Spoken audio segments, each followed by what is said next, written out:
എല്ലാവർക്കും സ്വാഗതം. ഇന്നത്തെ വിഷയം നമ്മൾ ഈ മനുഷ്യശക്തിയാണോ വലുത് അതോ ഈ പ്രപഞ്ചശക്തിയാണോ? ഒറ്റവാക്കിൽ നമുക്കറിയാം പ്രപഞ്ചശക്തി തന്നെയാണ്. പക്ഷെ പല മനുഷ്യരും ഇന്ന് വാദിക്കുന്നത് മനുഷ്യൻ കണ്ടുപിടിച്ച പല സംഗതികൾ കൊണ്ടാണ് ഇന്ന് മനുഷ്യന് എളുപ്പം ജീവിക്കാൻ പറ്റുന്നത്. പക്ഷെ അവർ മനസ്സിലാക്കാത്തൊരു കാര്യമുണ്ട്. നമ്മൾ മനുഷ്യശക്തി എത്രത്തോളം വലുതായാലും പ്രപഞ്ചശക്തിയുടെ 7 അയലത്ത് അത് എത്തൂല. ഇതിൻ്റെ കാരണം എന്താണെന്നറിയോ? ഈ മനുഷ്യനെ കണ്ടുപിടിച്ചത് തന്നെ, മനുഷ്യനെ ഉണ്ടാക്കിയത് തന്നെ ആ പ്രപഞ്ചശക്തിയാണ്. അപ്പം മനുഷ്യശക്തിയുടെ എത്രയോ 10 മടങ്ങ് വലുതാണ്.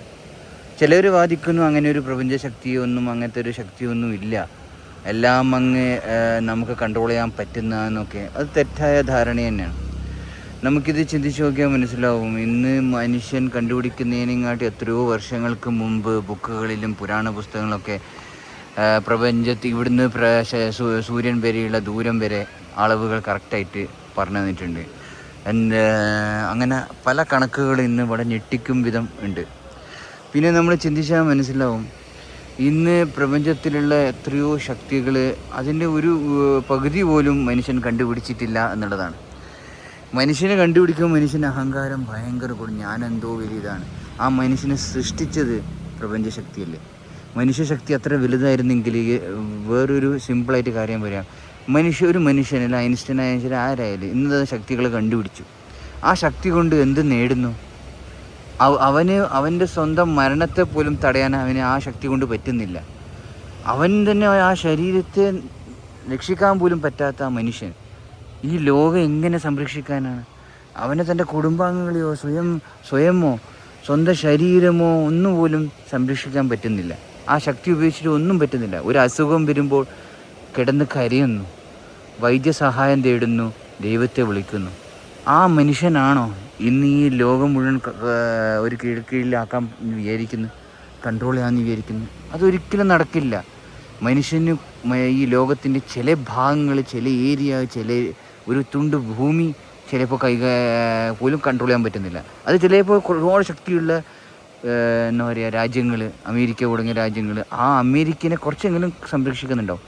പക്ഷേ അതിനപ്പുറം ഒരു നിമിഷം പ്രകൃതി വിചാരിച്ചാൽ മതി, ഏത് സാമ്രാജ്യവും ഏത് രാജ്യവും ഏത് ആറ്റം ബോംബ് വരെ ഇല്ലാതാക്കാൻ അതിന് പറ്റും. ഇവർ ചിന്തിച്ചിട്ട് 1/3 ഭാഗമേ കരയുള്ളൂ. ആ വെള്ളം ഒരു ദിവസം കൊണ്ട് മൊത്തം കര മൂടാം. ഉള്ളിലെ ഭൂമിക്കടിയിൽ വോൾക്കാനോ ഉണ്ട്.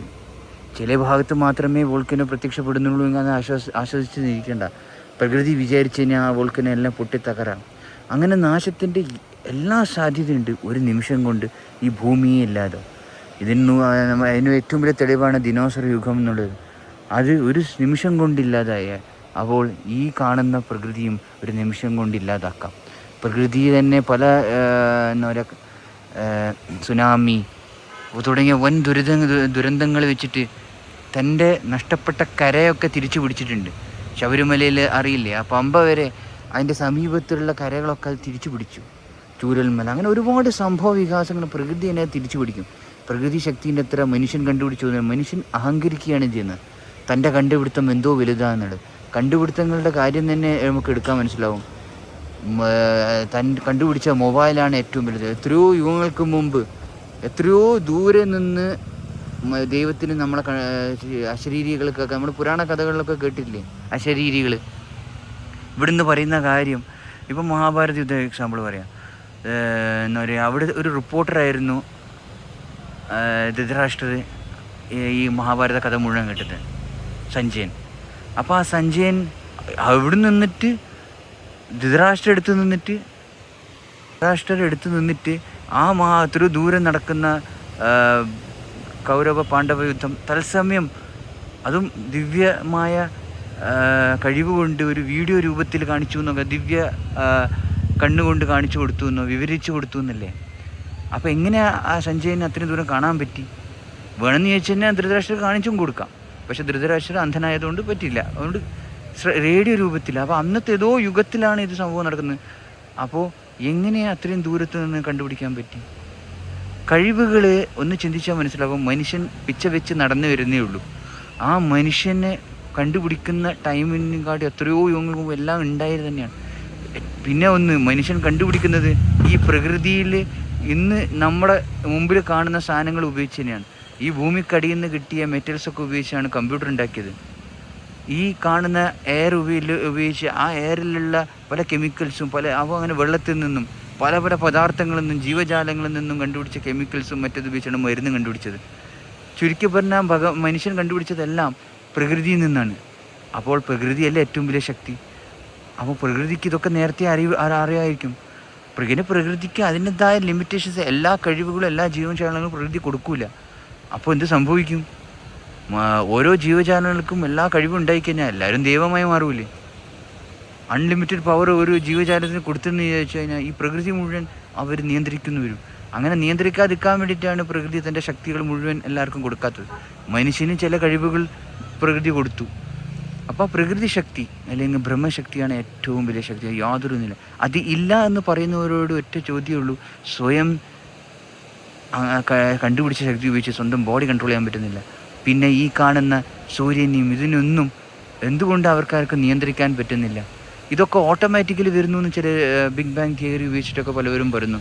ഇതിങ്ങനത്തെ ഒരു ദൈവശക്തി ഇല്ല എന്നും ഇതെല്ലാം പ്രപഞ്ചം ഇങ്ങനെ ഓട്ടോമാറ്റിക് വന്നതാണെന്ന് പറയുന്നവരോട്, ഓട്ടോമാറ്റിക് വരുന്ന ശക്തികളുടെ ഒരു കുഴപ്പമെന്ന് വെച്ച് കഴിഞ്ഞാൽ അത് എപ്പോഴും കൺസിസ്റ്റൻ്റ് ആയിട്ട് അത് അവിടെ തന്നെ നിൽക്കുന്നുണ്ട്. ഒരു പരിധിക്കപ്പുറം കയറി വരുന്നില്ല.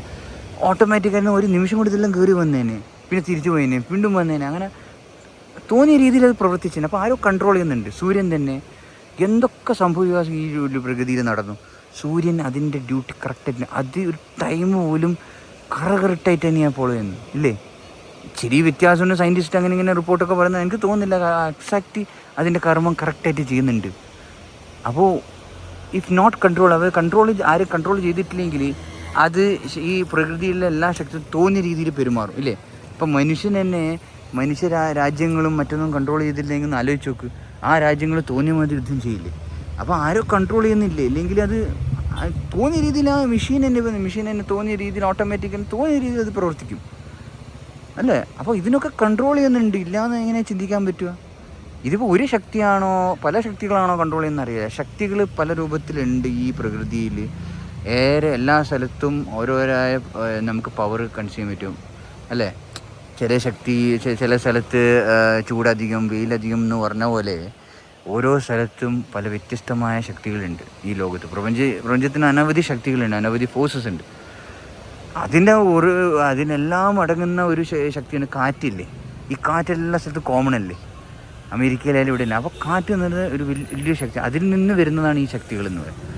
അതേപോലെ തന്നെയാണ് ഈ ലോകത്തിലെ എല്ലാ ശക്തികളിലെയും നിയന്ത്രിച്ചിട്ടില്ലെങ്കിൽ എന്ത് സംഭവിക്കുകയെന്ന് വെച്ച് കഴിഞ്ഞാൽ പലതും പല രീതിയിൽ പെരുമാറും.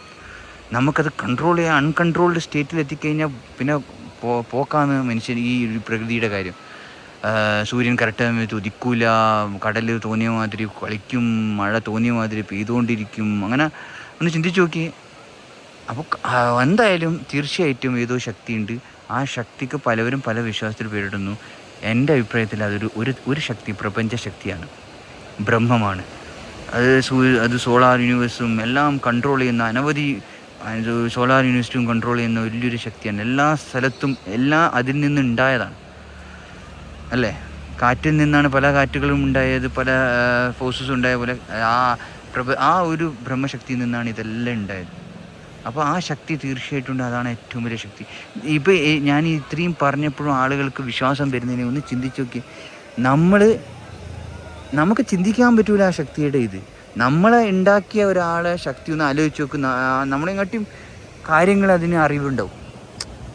ഇപ്പോൾ നമ്മൾ മനുഷ്യനൊരു ലൈറ്റ് കണ്ടുപിടിക്കുമ്പോൾ മനുഷ്യൻ വിചാരിച്ചു താൻ കണ്ടുപിടിച്ച ഏറ്റവും വലിയ ശക്തിയാണ്. അതൊക്കെ അപ്പോൾ ആ മനുഷ്യൻ്റെ തലയിലുള്ള ബുദ്ധി ഇതൊക്കെ ഉണ്ടാക്കി വെച്ച ആ ദൈവത്തിന് എത്രമാത്രം ശക്തി ഉണ്ടാവുമെന്ന് നമുക്ക് ചിന്തിക്കാൻ പോലും പറ്റില്ല. അത് അചിന്തനീയമാണെന്ന് നമുക്ക് പറയും. നമുക്ക് സങ്കല്പിക്കാൻ പറ്റൂല ആ ശക്തിനെ. നമ്മളെ പോലത്തെ ഒരു ചെറിയ മനസ്സിൽ ഈ ലോകം നമുക്ക് അത് ചിന്തിക്കാവുന്നതിലപ്പുറമാണ് ആ ശക്തിയുടെ ഒരു രൂപവും അതിൻ്റെ പവറും ഒക്കെ. അതിനെപ്പറ്റി കൂടുതൽ ചിന്തിക്കാതെ ഒന്നു മാത്രം നമ്മൾ അഹങ്കരിക്കരുത്. എന്തൊക്കെയാണോ ഇന്ന് ഈ ലോകത്ത് എല്ലാവരും അഹങ്കരിച്ച് ശക്തികൾ കണ്ടുപിടിച്ച ആറ്റം ബോംബ് കണ്ടുപിടിച്ച ആൾ വരെ ഇന്ന് ഈ ലോകത്തില്ല. എല്ലാവരും മരിച്ച് അല്ലേ? പല പല ആയുധങ്ങൾ കണ്ടുപിടിച്ച വ്യക്തികൾ ഇന്ന് ജീവിച്ചിരിപ്പുണ്ടാകും. തൻ്റെ സംരക്ഷണത്തിന് വേണ്ടി എന്തൊക്കെ സാധനമാണ്, ആറ്റം ബോംബും പല പല മിസൈൽസും അതും ഇതും.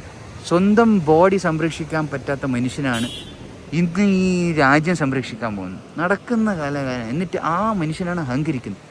പക്ഷെ ആ ശക്തി അതിന് അഹങ്കരിക്കേണ്ട ആവശ്യമില്ല. കാരണം എല്ലാ അഹങ്കാരം എല്ലാം അതിൽ നിന്നുണ്ടായതാണ്, ബ്രഹ്മത്തിൽ നിന്നുണ്ടായതാണ് ഈ ശക്തി. പരശക്തിയല്ല.